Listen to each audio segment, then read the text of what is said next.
Hello, this is the recording of the third conversation of this program of DONE.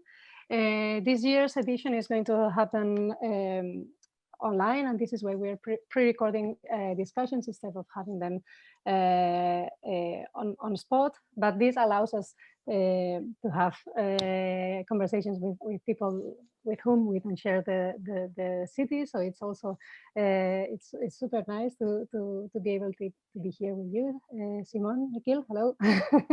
Hi. This program is based on the new stage of computational photography regarding concretely the phenomenon of the face, and this is why we thought it was especially interesting to have some interlocution or exchange with Simone C. Niquille, who is a Swiss designer and researcher based in Amsterdam, in the Netherlands. Her practice, Technoflash, investigates the representation of identity and the digitization of biomass in the networked space of appearance. And just to gather a couple of recent research stages of her work, we can say that in 2018, Niquille was commissioned contributor to the Dutch pavilion at the 16th Venice Architecture Biennale with the work safety measures on the history and future of ergonomic software and standardized human measurements. And also in 2020, Niquille joined ICAL's Master in Photography department for the spring 2020 semester as guest lecturer for the research project Automated Photography.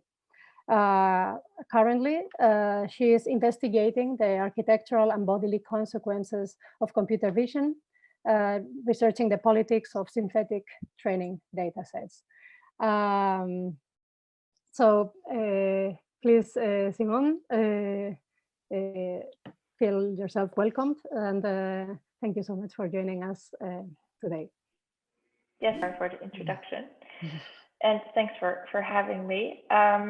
Exactly, I was going to say you could take the stage, but that is only metaphorical, so it's very strange. It's also share the screen, but that's the new take the stage. So I'll speak about today is sort of called All the Feels, sort of a really broad strokes, but a sort of broad history, so to speak, of the intersection of computer graphics and the recognition, so the computer vision recognition of emotions, and the intersection between what is necessary to animate a face, to sort of simulate it in computer graphics, to sort of recreate it, as well as this idea of as a machine trying to interpret what sort of the human signals are. And a recent work that I've completed last year, which is a video called Elephant Shoes, is sort of looking at a fictional, although now that we've arrived in this year, 2021, it feels less fictional already, sort of a fictional scenario of what it means to have emotions recognized by a computer. So I'll go through this with sort of a few hints and pieces, and I'm sure we can entangle after this presentation a bit more with Jara as well, some of the details in the presentation. I mean, this is an image that I always find incredibly fascinating. It's an image of a sort of group photo of the 1927 Sobre conference on quantum mechanics, and Marie Curie was the only woman that was present at this conference. And this image in 2017 was run through an emotion and gender classification algorithm by researchers. And what they found was that Marie Curie, as the only woman in the photo, is classified as angry, whereas the men are classified as neutral. And I think this was already, to me at least, sparked so many questions, as in, like, for one, what are these categories? What are emotional categories, right? Like, what constitutes a neutral face from an angry face? And also, how come that the woman suddenly is the one that's angry Might it be the shadow that is so stark in the black and white photo? How is that not the same with some of the men? And so I think a lot of questions about categorization and about interpretation that need to be part of the humans, or so us, in interpreting the world, but also how that is taught or sort of outsourced to machines, and what it means to have this subjectivity be part of machines was very much part of this image. And, you know, sort of has a much longer history, of course, this sort of need or want of human beings without there being any sort of machine present, wanting to interpret the human being, or trying to extract sort of extra information that isn't given by speech, that isn't given by other sensory input from the human face. So this sort of being Giovanni Battista della Porta and his famous work, De Humana Physiognomia, which, you know, is trying to sort of link the human face with an animal face, and with that try to draw sort of metaphors or stereotypes based on the stereotypes or the attributes that one would give to these animals. So, you know, a fox sort of stereotypically being someone that is sort of sly, intelligent, quick on their feet. If someone looks similar to a fox, those same attributes must be also given to that person. And the ones we see here are sort of the example of the monkey, of the donkey, and of the cat. So again, already there, this, you know, strong need to try and use the face as a signal, as something that signifies, and trying to read it, trying to gather its information. And sort of quick jump to 1985 to the video of Tony de Belzi, which is a early, probably one of the earliest computer animations where the animation of the face's emotions is used as a main component of the animation. So before there were computer animations made, but then the faces were much stiller. They didn't carry as much emotions, and they weren't really so much the main character of an animation, solely because that wasn't possible yet, that wasn't achieved yet. And this short film was also conceived for that very reason, to show what is possible to do with computers at this point in time. And as it is with computer history, you know, this moves incredibly fast.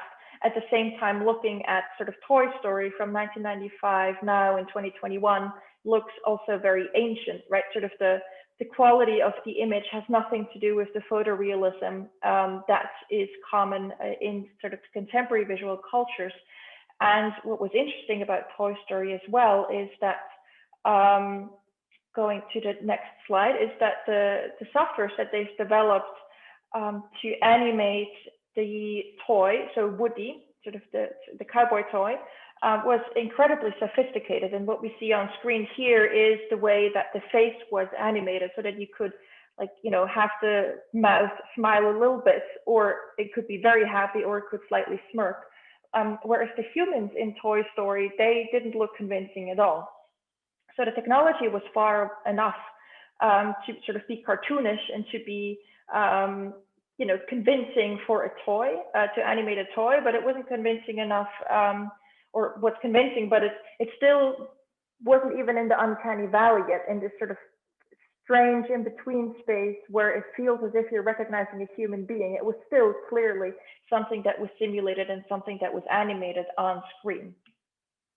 And this is sort of an overview that I find super fascinating. It's from 1974 by Frederick Park, someone who's done his research at the University of Utah and really spent his PhD thesis to animate the human face, but also digitize it, right? Before animating it, you need to just create the likeness of a face or of a hand, also in his research, on the screens, then be able to actually add movement to it.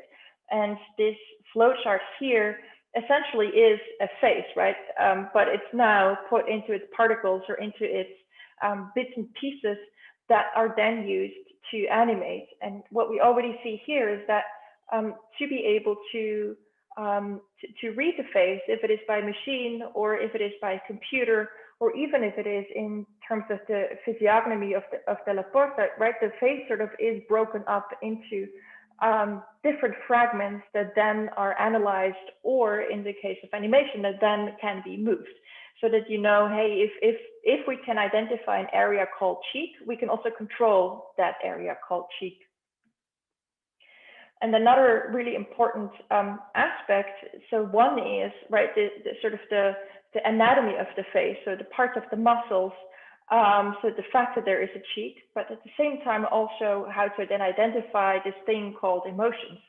And Paul Ekman, a psychologist from America in 1972, and recently in 2002 sort of updated his theory on basic emotions. And he sort of identified 6 basic emotions, and the ones that he proposes are happy, sad, fear, anger, surprise, and disgust. And here again, you know, to me, this is sort of mind-boggling, the fact that something as complex as emotions, which I already find difficult to read from another human being, let alone from an animal or another sort of sentient being, should be possible to be pared down in such simple categories as 6 emotions. And this, of course, though, was fantastic for the area of mathematics or for the area of computers, right? Because to be able to compute, things need to be put into categories, things need to be sorted so that they can also be very acutely or precisely then put into action.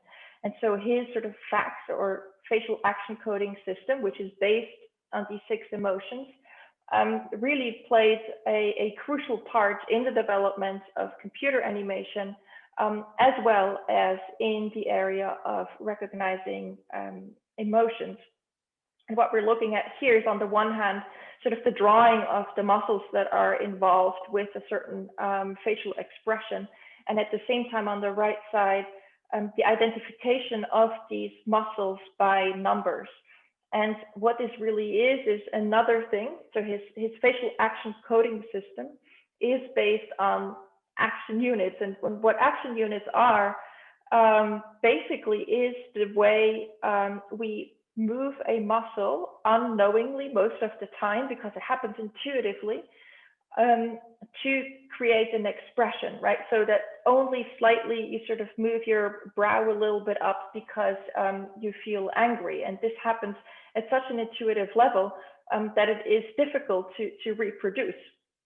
And this is, again, where I think there's a sort of another challenge for the world of computers, where how do you then teach, right? Now that the emotions are sort of put into neat categories, now that also the emotions, we know how to detect them, that there's certain motions of certain muscles that are necessary to reproduce this emotion. How can they now be taught? And this is where training databases become vital, right? So that you need a lot of data, a lot of examples of only one emotion. So a lot of different types of angry, so to speak, or lots of different types of disgusted or happy, to have different samples of one thing to be able to recognize it once it appears in, quote unquote, the wild.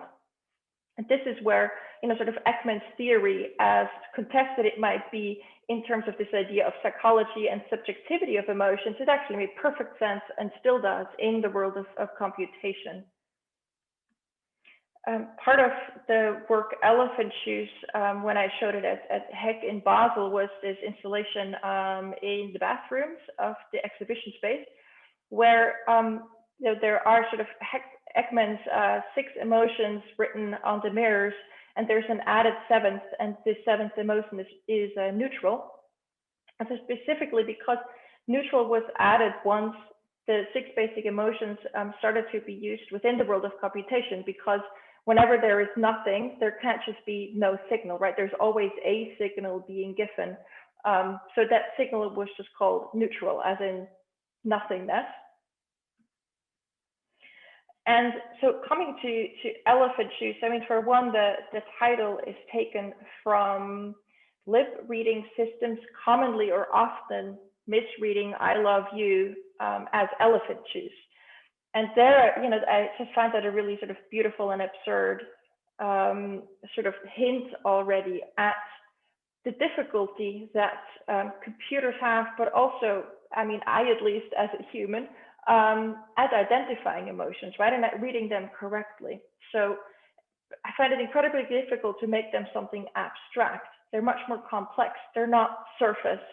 You know, there's many layers to it that often maybe sometimes the person feeling that emotion isn't even aware of.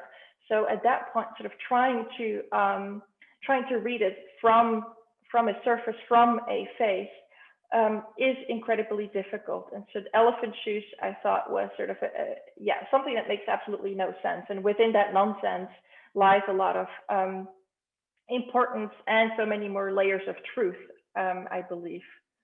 And so as a short film, Elephant Shoes takes its view at emotion recognition through this idea of a job interview. And a film by the filmmaker Harun Farokhi called The Interview from 1996 is, I think, a really beautiful example of how the job interview process is, right? I think one of the things you often hear going into a job interview is like, just be yourself, even though I think that's probably the most difficult thing to do in such a stressful situation. It is clearly a moment where you're trying to present yourself, you're trying to set yourself up at sort of the best you can for that situation. So there's really not such a thing as sort of being yourself in a moment of hyper awareness. And his movie shows that really beautifully with people going to training sessions of how to behave in a job interview, right? How to like greet, how to come into the room, how to sit down, how to be present, and then also how to answer questions, how to not be overly eager, but still engaged. All of these sort of things that are intuitive and part of body language, but can still be taught. And so really are the opposite of trying to be yourself. And in Elephant Shoes, the storyline is that this job interview now isn't so much something that happens in person, in a room, but happens on screen. This premise was taken from a bunch of developments and also news items around the year 2015. This started that certain larger companies were now starting to use webcam pre-screen job interviews to sort of sort through their applicants, so that before you ever see a human interviewee, you would sort of answer questions to the webcam. Your answers would be analyzed by a artificial intelligence software based on your facial emotions. And then if you pass that pre-screening, then you would eventually see sort of a human recruiter. And I was really startled by that as I went through the research of what does it even mean to try and categorize emotions, and already being, you know, sort of very dubious of the way computer vision is used in terms of surveillance or in terms of profiling. So here, I think, again, the storyline was very different, right? It was very much a marketing storyline of, for the person that has to attend the interview, it's beneficial because it takes away the stress of having to talk to someone. It's only the computer. And for the people on the other end, for the recruiters, it meant that it's made the sort of process much more streamlined. It didn't add bias, right? So a computer didn't have any bias. So because of that, you had many more chances at getting the job. And within that promise, obviously, there were, again, a lot of sort of dubious questions of how come the computer wouldn't have any more bias, right? Because again, isn't it incredibly difficult to judge someone by their emotions if they're possible to take on any X amount of job, which does sort of job requirements even have anything to do with emotions on someone's face? And so Elephant Shoes sort of takes us through a morning of someone that will later in the day go through a webcam job interview. And the person or the figure in the video is also a sort of double figure. The person has two skins, so to say. One is the sort of colorful skin that also shows the AUs, the action units, or the muscle shapes on the face. So very much what needs to be animated to produce what kind of emotion. And at the same time, we also see their much more sort of photorealistic skin, and those two are overlaid and sort of interact and counteract each other through the animations of the film. And at the same time, one reason why I, in my practice, make a lot of 3D animations is to be able to give a stage or to show the contents of training data sets. And the same in this video as well, where these 3 elements are chosen from training data sets to be part of the film. So they're not, you know, they're not sort of bystanders, but they're very much the main characters. And the body is the SMPL, which is the skin multi-person linear model, a mouthful to say that it's 1 or 2, a male and a female 3D model that is supplied, that then can morph into many other people, right? So that now in computer animation, you don't need to make many characters, you don't need to model many characters, but you essentially have one that can become anyone. And this, again, to me, in terms of sort of identity politics and in terms of categorization of the human body, is incredibly interesting to look into, as in what is this sort of, you know, body of all bodies. This was developed in 2015 and is also used to some extent in recognizing, for example, emotion in gaze, in the way someone walks. And so using that figure as sort of the main character in this film was sort of my way of showing parts of what it means to train a machine, what emotions or what a human body is. And what we're looking at here are the 2 sort of quote unquote photorealistic or photo textures that are embedded with this SMPL body. And also here I find it beautiful, you know, sort of how standardized, I mean, these are clearly real people that have been scanned by a photogrammetry to then produce this texture. And I find beautiful also the clothes they're wearing, right? This sort of very American standardized Abercrombie and Fitch t-shirt on the female quote unquote texture. And the male has a sort of very techie Ubuntu t-shirt. Already within that, I think there's a million storylines, right, of like who these people are, how they've become the textures of this very ubiquitous and distributed body.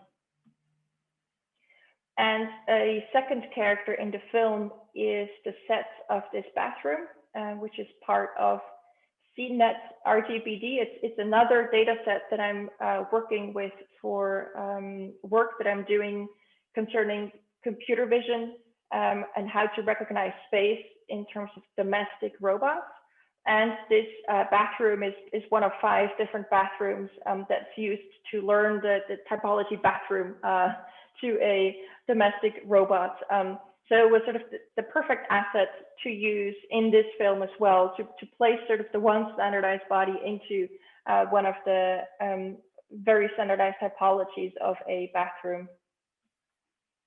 And the voiceover, I think, is good to mention, is a child that is, you know, it's quite unclear if it's the voice of someone looking at, sort of narrating, looking at the character in the film, or if it's the voice in their head. And it's going through the emotions that are part of the computer recognition system.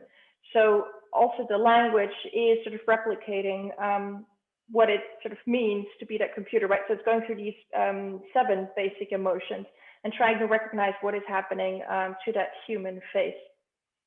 And sort of what I've mentioned early on, right? Sort of the film was completed in 2020. I started it in 2019, and also the deadline for the exhibition was moved due to COVID-19.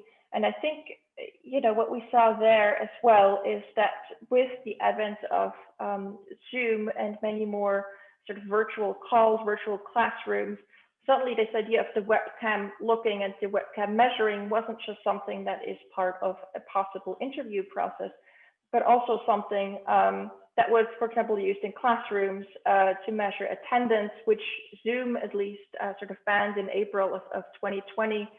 But what does it mean to have a body that's constantly on screen, a body that is in front of a camera, and a camera not being a human eye, but really sort of an extended mind, something that isn't looking, it doesn't know what it's looking at. So it's being told what that information is. It's constantly measuring, but to whose benefit? I think that's really the crucial question to my research, and faces, of course, being such a main signifier. And at least when we're speaking of webcams, sort of the main focus, literally the thing that is normally central. And if not, then everyone thinks the image is frozen or something is wrong with the camera. So we can't get around it, right? You can't not sort of be present. If there's no face, then it means that there is no presence.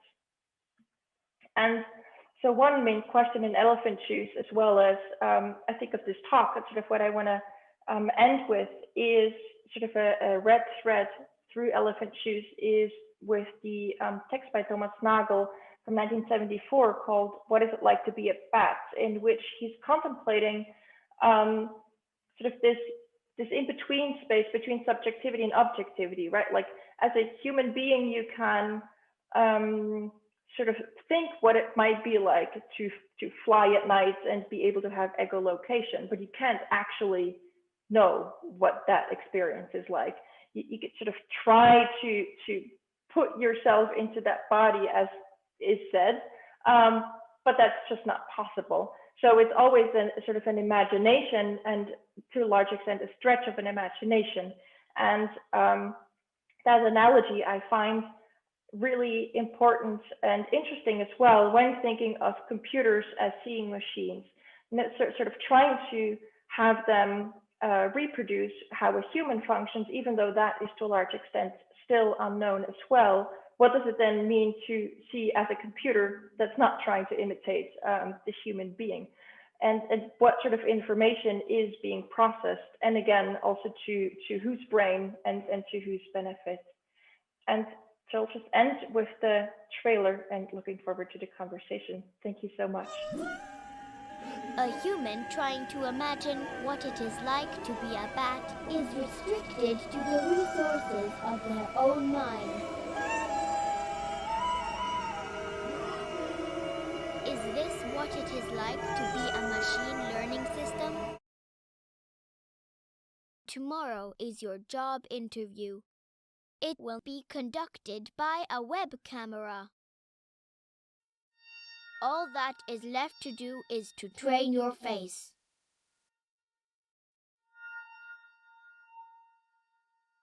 Thank you so much, Simon. It's very touching how you ended with this work of what it's like to be a bat, because I think it really resonates with the title of this year's edition, The More Than Human Masquerade. I am also especially interested about the networked analysis in your work, networked in the sense of it networks many agents of different sorts, and it is very clear how to get closer to the problematic, to the specific problematic that you are unfolding. You need to somehow put in the same plane elements of hardware, elements of software, but also budget, but also muscles, or these action units that you say. So also the flesh turned into computable elements, but also the craft or the craftsmanship, plus also biases and prejudices, no, that come with the observation, like the technical observation, and also the projected gaze, no? So I would like to maybe start the conversation from there, because I think it's very impressive, like how you manage to keep in the same plane of agency all those networked elements to actually tackle the the problematic, no, in all its complexity, and to basically point at the social, political, aesthetic implications, no, of these operations, no, that have clear consequences, no, that have racist consequences, sexist, queerphobic, transphobic, ageist, ableist. No, we can name all the list, but it's also because of the centrality of face, no, as a cultural phenomenon and as a catalyzer of emissions and receptions somehow, no. So yeah, I would like to ask you if you want to speak a little bit more about this attention that you're putting to so different elements such as hardware and software and flesh and budget and ethics and politics. Yeah, sure. Yeah, I mean, I think one way to talk about it is that I think a contested thing is also always the sort of personal identity. I know we've, like, in the past had conversations about this too, where I still always frame my studio as a design studio, specifically because I feel implicit or complicit, like part of that network. And mainly because I think on the one hand, I'm simply really enthralled by also 3D technology and by CGI, sort of having sort of an early passion with photography, and then sort of realizing, hey, but the virtual lens is actually one that I'm super drawn to. So I think one sort of half of me is just, well, that software and that world is so fascinating, I want to make stuff. And at the same time, then realizing that someone that is making, or that is in that way part of that world, you're using the software that then suddenly I start critiquing, right? So on the end of sort of the theory or the writing that I do, I think that's where the two meet, where I suddenly realize sort of my need to make, or my interest in making, actually also allows me to inquire or to ask questions of the tools that I use to make in a very different way. It doesn't only remain theory anymore. So also the research that I do often is visually driven, where like find stuff, if it is on Google image search or in some book somewhere where I think, hey, this is a really interesting diagram, and then sort of going down the rabbit hole of trying to figure out where that comes from, or earlier one of like finding sort of the Caesar figure, which is a whole nother sort of area to get into, but really trying to look at the research from a textual and also a visual standpoint. I think that already also creates this sort of messy or networked world. I think it's really, for me, it's impossible to not see the world as such. And I think the challenge for me is always more just to put that, or to make that accessible for other people as well. So I think in this work as well, for me, it was really clear that there was a connection between computer animation and the recognition, if that is of the emotions or simply of the face, or other parts of the body. But then why, I sort of had a feeling about that, but then why that exactly and where exactly that met, at what points in history and at what points of research that was, or development that was done on both of these axes, was sort of then the research question. So yeah, I think one is just sort of the general intuition, and two is sort of the need to make, and through that, the fact that you can't shake off your role as well, I think. Also, in that sense, I've seen you working before with this very interesting term, parametric truth. And I would like to ask you about that in relation to your more recent research praxis, because it is very clear how you're pointing at the assumptions of neutrality, as you said, but also the objectivity, and basically like the semiotic material fabrication of truth. No? And by a particular technoecology that but keeps parameters in the central core, no, of its own functioning. But I think it would be very interesting if you want to speak a little bit more about this notion of parametric truth in relation to what you just presented. Yeah, absolutely. I mean, parametric truth was looking specifically at the use of CGI or computer-generated imagery in the world of evidence for court, and sort of this strange line that CGI fabricated for itself. Obviously, it didn't have any agency, but whoever was using CGI was sort of fabricating this line as in, hey, it's sort of it's a descendant of photography. Photography has been used in the court before as sort of a means to produce evidence. So why can't we now also do the same with CGI? And, you know, sort of the theory of photography, of course, has many ways to contest that claim, as in photography holding truth. And so the same would apply to CGI. But that happened in a sphere that actually had nothing, like that didn't touch the studios that were creating this sort of CGI. So I think back to what you were saying earlier, sort of this networked world or this interdisciplinarity often doesn't really touch all of these bubbles by themselves. So it might be clear to some person, but not to the other. And I think so for me, again, it was sort of a moment of like, whoa, this is so crazy that a game engine, for example, or like a render engine is used in court, because it's literally, you know, it is based on physics, and there's sort of mathematical principles that are part of these softwares. But at the same time, there's so many assumptions and also calculations that might be correctly calculated, but that doesn't mean that what they're calculating is like the result might be correct, but what they're based on might not be. And so that, I think, for me, wasn't necessarily a new discussion. It was one that already existed, but the fact that it became parametric, so the fact that now suddenly it had a mathematical sort of truth behind it was incredibly important, because that makes it so much harder to object.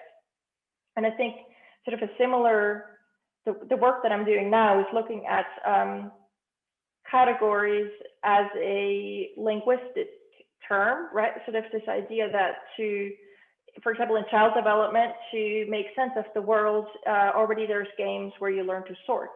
And also there, specifically in the 70s, there's two theories, for example, that I'll pick out here. And one is by William Labov, and he's sort of talking about what is the difference between a cup and a vase, and like how do we know when the spectrum sort of tips, right? When we're suddenly arriving at the cup and when we're still looking at a vase. And he's figured out a way to calculate what a cup is. And at the same time, there's Eleanor Roche, who's proposed a prototype theory.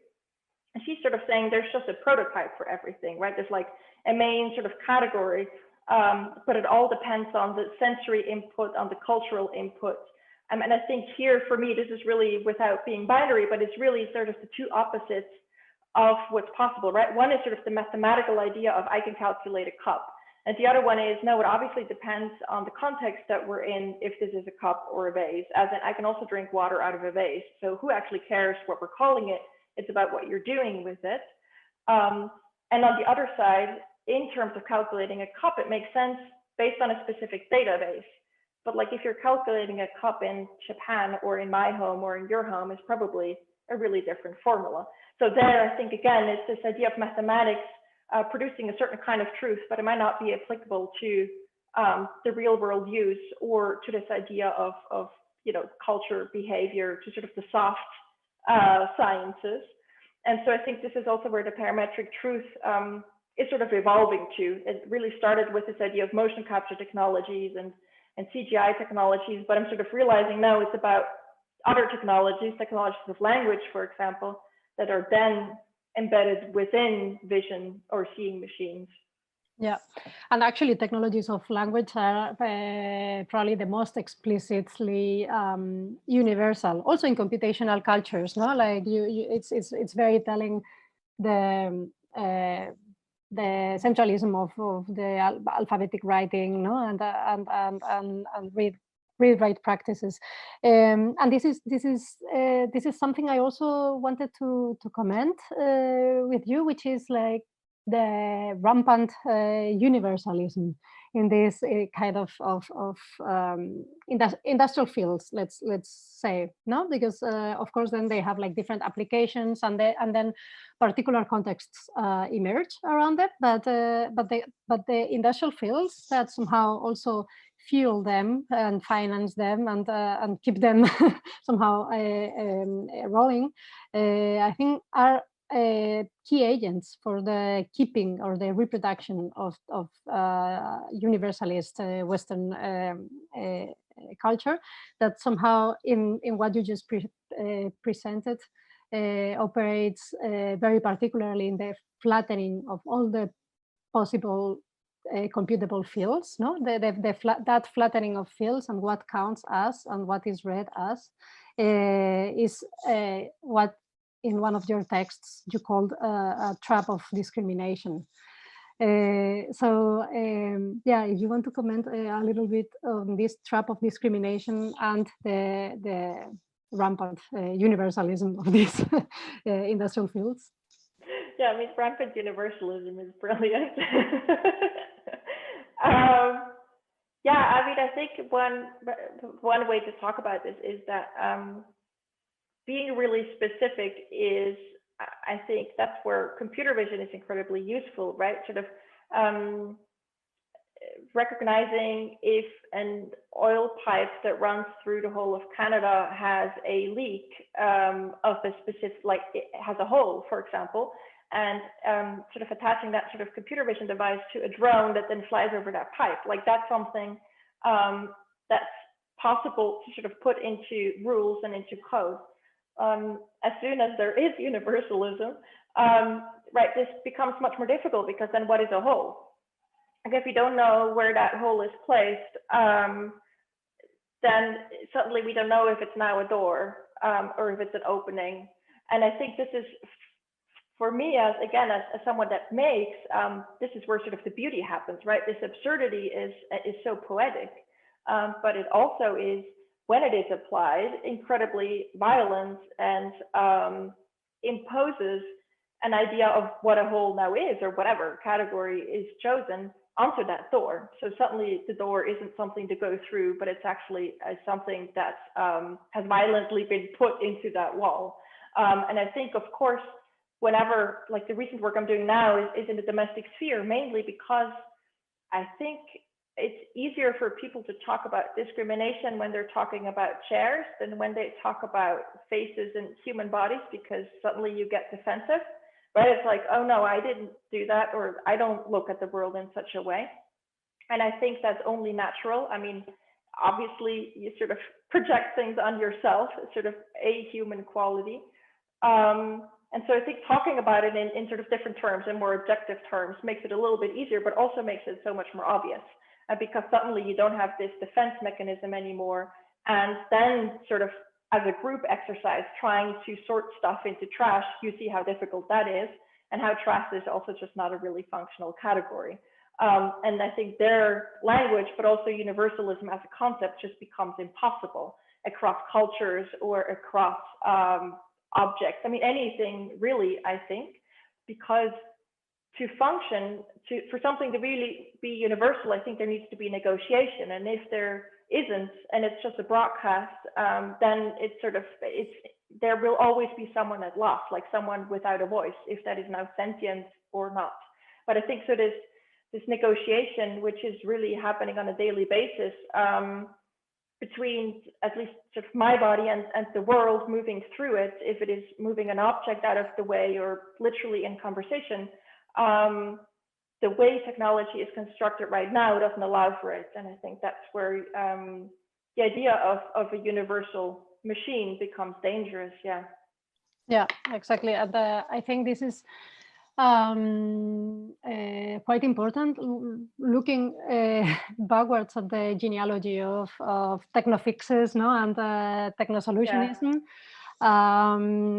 So yeah, I think one important point that you also make is how every new technology needs to be scrutinized, because you never know what applications it will be used for. No, what Right. if it is just like taken smoothly from one field to another, no? And then here is quantifying one particular set of gestures for one particular purpose. And then because of this universalist and smoothing and techno-fixing kind of regime, then it's taken to a really like clearly unacceptable praxis. Right. Yeah. Yeah, and I guess it also comes from how things are being built, right? Like if you go to a really practical level of like needing to get funding, for example, like if you frame things as an art project, you might get to a certain level because there's art funding. If it's a design project, you get to a certain level. If it's within academia, fine, but like there's always an end to how far you can grow. And I think the reason to grow, of course, for one reason is income, but at the same time, it might not be that flat, right? It can also just be the interest of building something that's that big, or that's sort of also useful for people speaking about sort of the big social medias. I think there's also something fascinating within the growth. But still, I think at some point the growth takes over from the original mission or the original intention. And I think that's sort of the level of universalism that neglects or sort of smooths over all of the imperfections that actually made it interesting at the beginning. Yeah, and in that sense, now that you mentioned academia and the other fields, and as this event is somehow taking place within the framework of a photographic gallery, and at the beginning you already mentioned a little bit how you connect this to virtual lens, no? And so it's still lens-based media. But could you say a little bit more about how all these interpolates to contemporary institutions or contexts that somehow have taken a responsibility to think about the making of images, both in the let's say in the capturing and in the reproducing, which is actually super entangled, no? As we are saying, as an ecosystem. But yeah, I really wanted to make you this question about the context and the role, no, of this kind of contexts. Yeah. I mean, I think,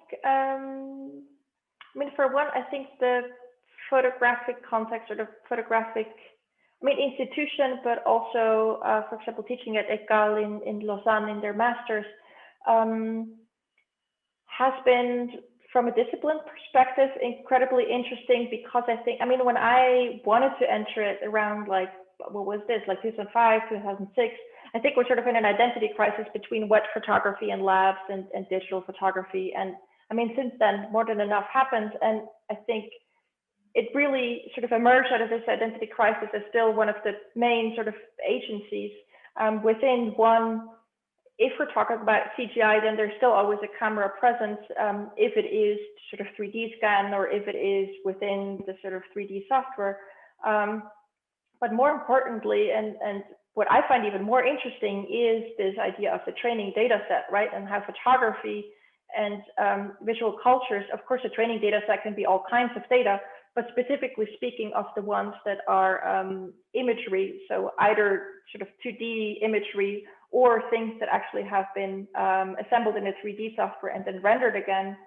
I think that's where photography is such a hidden powerhouse, right? It like really drives sort of the representation of the world of tomorrow, but with the content of the past.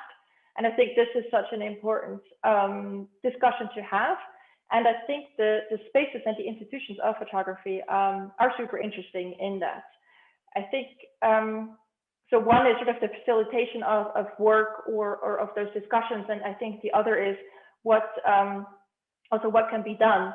And there, one thing I always wonder is, right, like if a lot of that work this sort of story of it comes out of academia and then sort of it suddenly becomes a big startup, I wonder, can't that same thing be reproduced within arts and cultures too, where like can't some sort of counter something, like if it's a training data set that's assembled by a design school, because those are actually the people that, in the end sort of end up in the brand agency and in the product agency, that their stuff ends up in sort of IKEA catalog anyways, which is a training data set. So can't like the design school just make the training data set from the beginning on? So those are things that I'm sort of trying to think around, right? Like, can there be not even like a counter? I wouldn't want it to be read as a counter statement. I would just want it to be read as that's also a training data set. It's not one against an existing one, but it's equally important, or it's equally valid. And those are things that I don't really have an answer to yet, but more I'm sort of trying to think around, right? Can there be another kind of making? So rather than making work about to explain, can there also be production that contributes to technology in another way? And I mean, there are, I think in sort of the areas of open source, of course, there's contributions like that already in the areas of sort of software development, where suddenly even something like Blender, the 3D software, which started out as something where sort of studios sort of looked at it with a side eye, and suddenly it's this amazing thing because people still believed in it and invested in it. So it's possible, but I think it's more sort of the timeline is incredibly long. But I mean, yeah, I'd love to start something like that as well at some point, for sure. Yeah, absolutely agree with that moment, no? Somehow like to and yeah, maybe this conversation and the others somehow also try to have that role somehow in interpolation to actually an exhibition on faces that is going to take place in Fotocolectania in some months after the summer. So yeah, we'll keep trying to provoke those crossings and those moments of problematization, or of wait a minute, let's look at these other somehow entry points, to the conversation. Yeah, I don't know. I have many other things to share with you, not in the form of questions necessarily, but more in the form of comments and just really out of enthusiasm.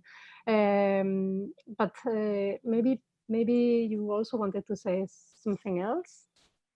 No, I'm more looking forward to the exhibition. I mean, I'm glad that also there's still work. I mean, there's enough work around faces, but I also feel like at some point, around sort of 2010, also face recognition, London riots, like there was sort of a big,